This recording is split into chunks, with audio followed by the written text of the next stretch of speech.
আমরা আমাদের যে সকল ছেলে মেয়েরা পাশ করতে না পারার ফলে হয়তো কিছুটা মন খারাপ, কারো হয়তো বেশি খারাপ, কারো হয়তো বেশি প্রতিক্রিয়া হয়েছে, নানা হবে, কিন্তু এটা প্রমাণিত যে আমরা সবাই আপনাদের সাথে আছি।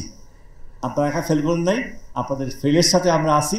আপনাদের ফাঁস করে আমরা ছাড়বো, আপনারাও ফাঁস করে ছাড়বেন, পাশ করবেন, লেখাপড়া করবেন, বড় হবেন। এই মনোবলটা এখান থেকে নিয়ে যাবেন। আমিও এই মনোবলটা এখান থেকে পাওয়ার জন্য আসছি, আমি মনে করি যে এটা সম্ভব।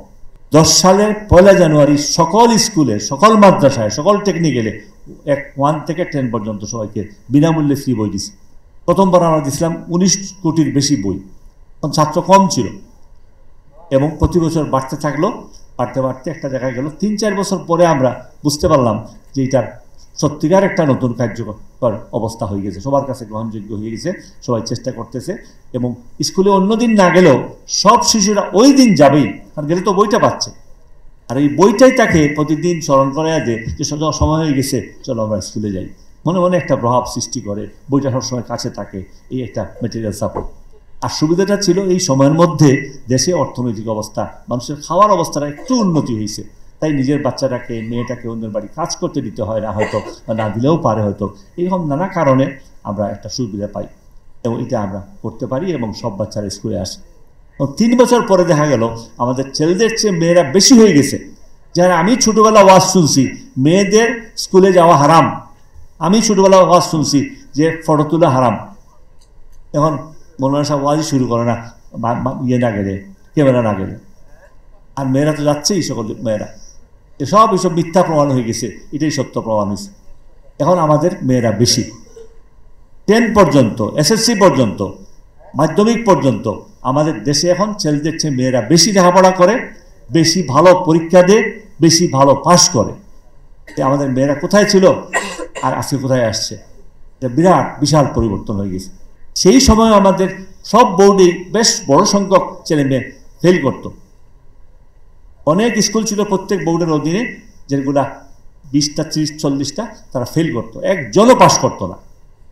এইবারের তথ্য সত্যিকার অর্থে আমি বিস্মিত, 3 লক্ষের বেশি ছেলে মেয়ে এবার ফেল করছে SSCতে এই বছর, এবং 51টা স্কুলে একজনও পাস করেনি। আরও মর্মান্তিক আছে, আমি বলতেছি না, যে লক্ষ্য ছিল আমরা যেখানে যাব, যে আমরা করতে পারিনি।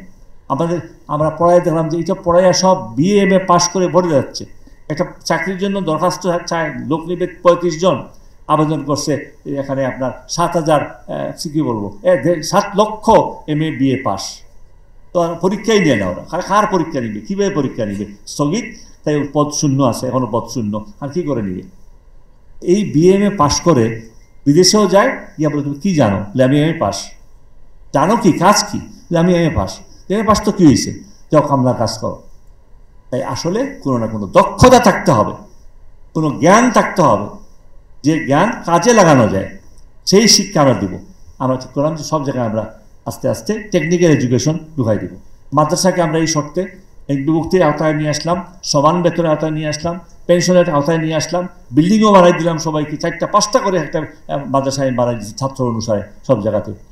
এইখানে তাদেরকে সুবিধা দিচ্ছি, আমাদের সবাইকে সুবিধা দিচ্ছি। এবং আমরা বলছি যে সব মাদ্রাসার ছাত্ররা এখন আলেম হওয়ার জন্য যে পড়া, সেটা পড়তেছে, কিন্তু তার কম্পালসারি SSCতে যা পড়তে হয় তার কতগুলো সাবজেক্ট, তার মধ্যে একটা হলো আপনার টেকনিক্যাল পড়া, টেকনিক্যাল পড়তেছে। এখন তারা গিয়ে ডাক্তার হচ্ছে, ইঞ্জিনিয়ার হচ্ছে, BCS দিচ্ছে, ইউনিভার্সিটি পড়তেছে। সংবাদ, ফিচার ও অনুষ্ঠানের জন্য ভিজিট করুন সংবাদ প্রকাশের ওয়েবসাইট এবং যুক্ত থাকুন ফেসবুক পেজ ও ইউটিউব চ্যানেলের সঙ্গে।